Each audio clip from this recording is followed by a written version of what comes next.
All right, Kevin. This is for Tuesday, April 2nd. Live cattle spread. Stay in this position below 3.375. Still expecting 1.775 over the next 3 to 5 weeks. If we close today below that low settlement last week of 2.90, should be a more aggressive downside into over the next week or two. We could actually test it within a week or two, and that's obviously where we cover that position. If we close above this channel formation and speed line, the market is likely to continue higher into later April. So we get out with a settlement above. And I think the intraday strategy we employed today is a good one. I don't think we're going to get, hit hard. Here's a question I have. If we settle below 2.900, we're coming into the close and we're trading 2.7 or 2.6. What do you think about putting on another one after testing this resistance and having two to ride down into the upper one handle? I guess that's what you would call it. Anyway, just a question. I'm going to move on then to gold. There we are. Traded lower today. 13.095 is this channel formation, below which still expecting a descent into this area, the base of which is roughly 1260. If we close below 1287.5, that's good for us. It should accelerate the process to the downside. If we close above 1309.5, not so good. So that's our stop out, if you will. Let's go ahead and move through. Take a look at lean hogs. We never settled below this. Now we're above it. We have been above it. We've been continuing to close above this. So that 92.20. Yeah, I have it here actually. 92.27, sorry, is this formation. We could actually test that this week. Yeah, we could test that this week, holding above that 87.50 formation. This is the big area below which this market can continue to cascade despite yesterday's positive settlement. If we close the week above it, it's stable to bullish into summer trade. And so there's that. Let's move on to feeder cattle. See what it has to say. That's right, we're still above this. We traded up actually today. Wait, did we? Hold on a second. Damn it. This was a wild market, if I recall. Up and then down, is that right? Yeah, up and then down. Barely settled higher on the day. So, back to this is the support that's still in reach below this 151.67. If we can close above this 151.67, the market's indicated a good weekly low. I don't know if we want to participate in this or not at all. So we can have a conversation about that if you like. But certainly bullish above this, and secondarily so above that. Bearish with a weekly settlement below this. I'm going to move on to, June live cattle. I'm just going to talk briefly about it, but it is this formation, 117.52. We settled 119.47. This is the big area that can absorb selling through and into June expiration, and above which this area is likely again over the next several weeks.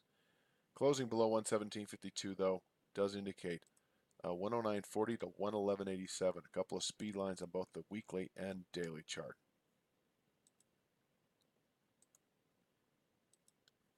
August live cattle, similar situation.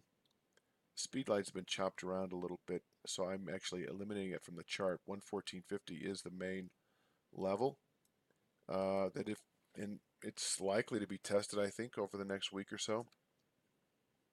Once again, can absorb selling through spring, and once we test it, the market can retest that 120.75 ascending channel top that we tested in this particular contract a week and a half ago. And so those are the parameters. If we close below 114.50, once again, expect the 110 handle within 3 to 5 weeks. That covers the livestock. let me take a look at crude. We are within spitting distance now of this long-term area. What was today's high? 61.72, 61.89 to 62.37. So this would be a number one. This chart is not updated, does not reflect today's activity, but we're at it. We are at it. So if we want to discuss, excuse me, I'm going to yawn. Oh my God, it's been a full day here for me. If we want to discuss buying puts, I'm definitely open for that. And, I mean, we can find a decent way to get in on this. I know it's a pricier market. The margin's higher in crude and so forth and so on. So we could discuss all that, but we're testing it now. And now that we are essentially testing it, the upper 40s are in reach over the next several months. I think 56, 64 likely within a couple of weeks. But if we close the week above this, and by a 1% margin I mean at 63 even or higher, then we continue up to 74.34 within several months. Take a look at corn. We're below the 65 half, 65 and a quarter. I did not update that chart. 65 and a quarter. Still expecting 48 and three quarter, 47 half. 47 half, this long-term channel bottom that you're well aware of. And this is, once again, yesterday's activity suggests we won't see it this week, but you never know. And if we do, it's a good area to buy into. Inversely, if we settle today above 365 and a quarter, that has indicated a good weekly low, and I would expect over the next couple of weeks 383 and three quarter. So there is that. Bear with me here. All right. Corn, bean meal, not much to do there. Can take a look at beans, although that's a tougher one too. 878 and a quarter, not much to do here, but I do like this. This is a better buy than the one we attempted a week or so ago. Come on now. It's this channel formation. I do like a settlement above 909.5. I'm then expecting the lower 940s, which is a big area that you can see actually, on page 2 of the newsletter itself. No, you can't. I'm sorry. It's the channel top up here, 940 and a quarter. So 909 and a quarter is the level that I just showed you. Why do I have 909.5 here? Well, I guess it should be 909.5. That's our buy signal right now on strength.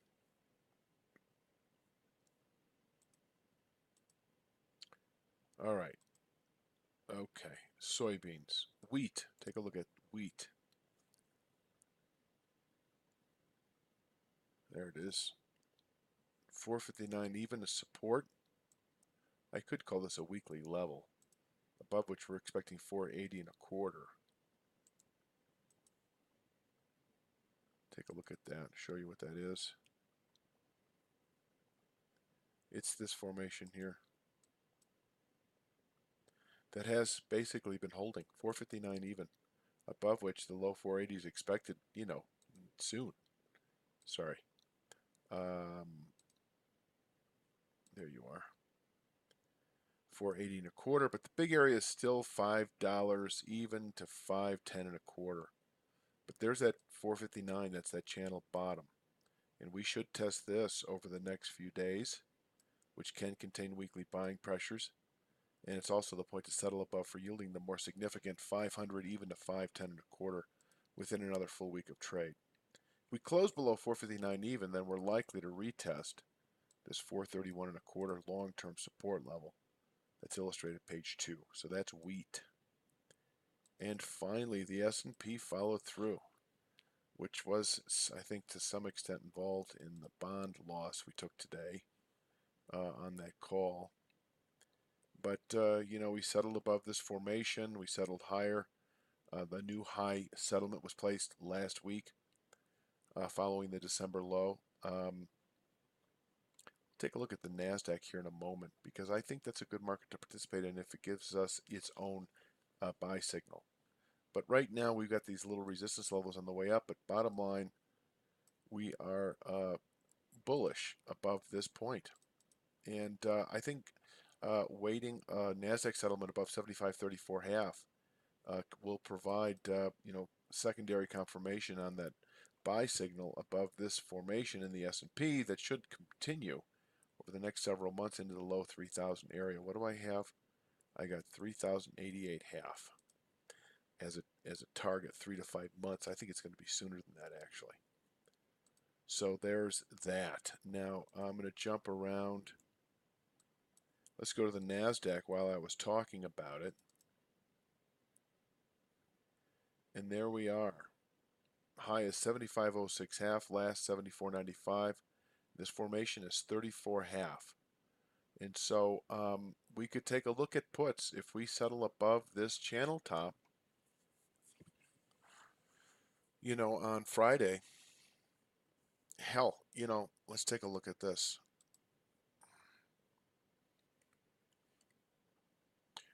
Bear with me.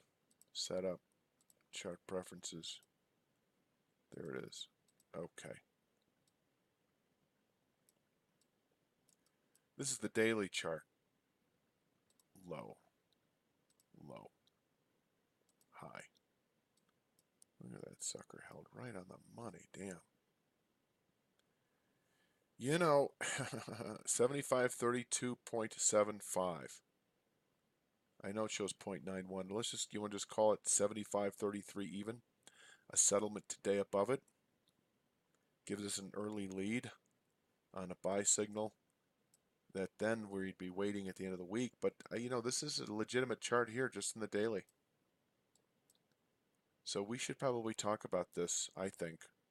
How can we position ourselves alongside with a settlement today above 75.33? Okay. All right. So, euro currency, brief look. Continuing south. 12.12 is the big support, 5/8 fib. Settlement below this week continues south. No real changes there other than the fact that it's continuing to slip off of the low from a couple of weeks ago. Canadian dollar. All right, now what the hell's going on here? All right, so this is okay. Look at that. Settlement above this area. Let me clean this up just a little bit. So we've got T5 and channel 1, 2. T5 is 75.22. Channel 1, 2 is 75.20 half. So 75, 21, 22 basically. And this is today's settlement was 75.27. And this area was 75.25.5.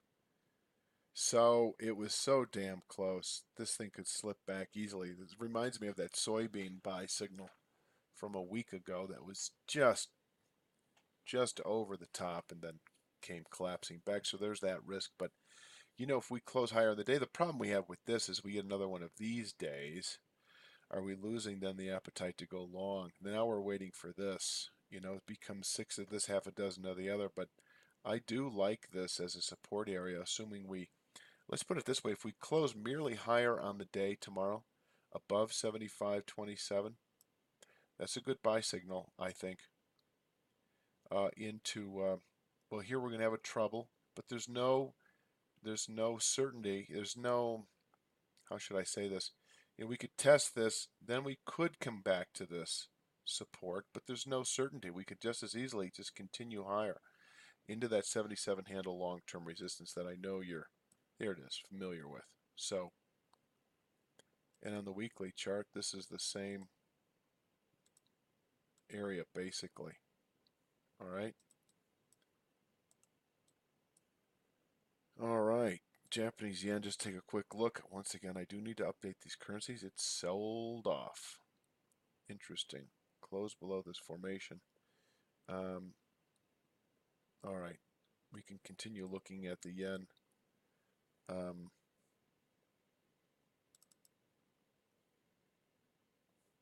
British pound, not much going on. Tested this channel here, but we're still in pretty good shape above 29.09. Gold, silver. We already looked at gold. There's silver testing the channel support, slipping through it on an intra-week basis. It's just a test right now.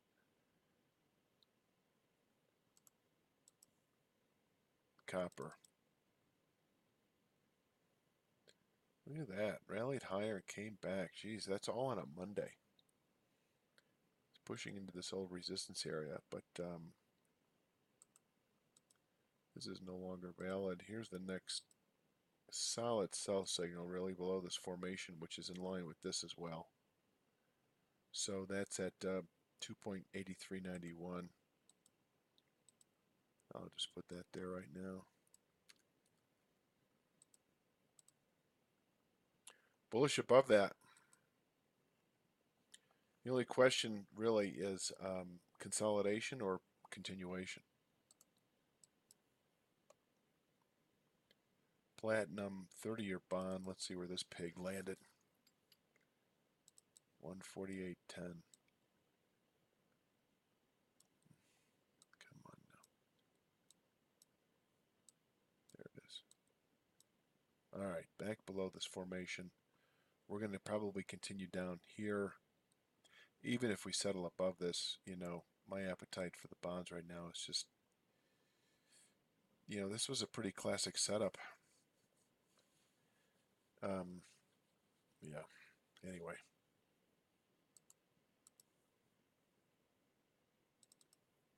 Ten-year's probably holding its support, and it is. So the 10-year is slipping back to its support. We can keep an eye on this. I don't know if you have an appetite for the treasuries right now or not, but this is a weekly chart, and 123.10 down to 123.04. Sorry. There it is.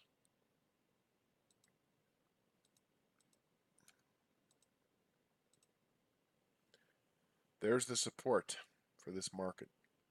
And the 10-year's looking different. It hasn't provided that same failure that the bonds have. But we can watch that. Cover the NASDAQ. Take a look at sugar. A little higher. Once again, 1316 is our breakout resistance. Cocoa. Oh, look at that. They're all a little higher. Tested this channel resistance. So that is a 3.2. 20. Yeah, I've got 23.50 as our resistance. We close above this. We continue higher up into this area. This is a weekly chart. Close Friday above this 23.50. We have a 3 to 5 week buy signal that looks pretty good into the 25.17 area. So if we're interested in doing any softs, cocoa provides a buy signal on Friday. This can also be converted to a daily chart, of course. This is the May contract. You know, this is a very fluid looking chart for a daily chart. You know, I mean, lean hogs don't look this fluid. I don't know what the volume is, but you know, there's very little gaps. It's has a methodical aspect to it. I mean, if I didn't know what market this was, I wouldn't be opposed. So the May contract itself, but see, that's let's try another. I'll keep you here for a minute. Set it up. Go to a continuation chart, active rollover, boom. This is a little different, I believe. Yeah, okay. All right. This is what we're looking at on the... So, is that 2 to 3 weeks or 2 to 3 days if we get the settlement above, come on now. Tomorrow that's 2509. No, sorry. Tomorrow that's 2350, just like on the weekly chart. And then this is at 2509. Okay? It's a nice little setup. 2369. Yeah. Cocoa. Finally, coffee. Sorry, cotton. Weekly chart. I did cover this in yesterday's video, being that it's a weekly chart. So that's our resistance. Good short sale area. Also good reversal point with a settlement above. And let's just see if coffee's doing anything spectacular. That's continuing to slip. It is a heavy market. And this channel can be constructed. This is actually a trend line off the lows, but we're really looking at the 86 area, 86.31 as a target, and likely to get there over the coming weeks. So that is it, Kevin. Let's see, what is the summary here for this? I'm going to go back and just refresh. The summary here is crude oil is a number one, and Canadian dollar could be a one. NASDAQ could be a one. I'll put this in the email, so to just sort of underscore it. And you could say the 10-year is a one as well, as if we're coming down to that support area. So that's it. You have a nice evening, and I'll talk to you tomorrow morning.